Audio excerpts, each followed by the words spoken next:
আমরা বলতে চাই বাংলাদেশের ইতিহাস, বাংলাদেশ জাতীয়তাবাদী দলের নেতৃত্বে শহীদ রাষ্ট্রপতি জিয়াউর রহমানের নেতৃত্বে ফিলিস্তিনি জনগণের পাশে দাঁড়ানোর ইতিহাস।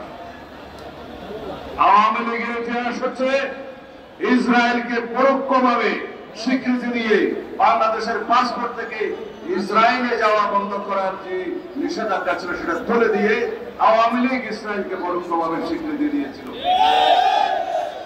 আওয়ামী লীগ ইসরায়েল থেকে আড়ি পাতার যন্ত্র কিনে এদেশের রাজনৈতিক কর্মী সহ সামাজিক কর্মী, মানবাধিকার কর্মীদের জনগণের বিরুদ্ধে আড়ি পাতার যন্ত্র কিনে তারা যে নির্যাতন নিপীড়নের সূচনা করেছে তার সাথে ইসরায়েল জড়িত, ইসরায়েলের সাথে আওয়ামী লীগ জড়িত। আমি আর বেশি বক্তব্য দেব না। আমরা যে প্রতিবাদ, যে নিন্দা জ্ঞাপনের ধারা শুরু করেছি, এটা যেন ফিলিস্তিনের জনগণের পাশে থাকার অব্যাহত প্রচেষ্টা হয়। যতদিন পর্যন্ত ফিলিস্তিনি গণহত্যা বন্ধ না হবে, যতদিন পর্যন্ত স্বাধীন ফিলিস্তিন রাষ্ট্র প্রতিষ্ঠা না হবে, ততদিন পর্যন্ত আমরা এই আন্দোলন সংগ্রাম সমর্থন অব্যাহত রাখবো।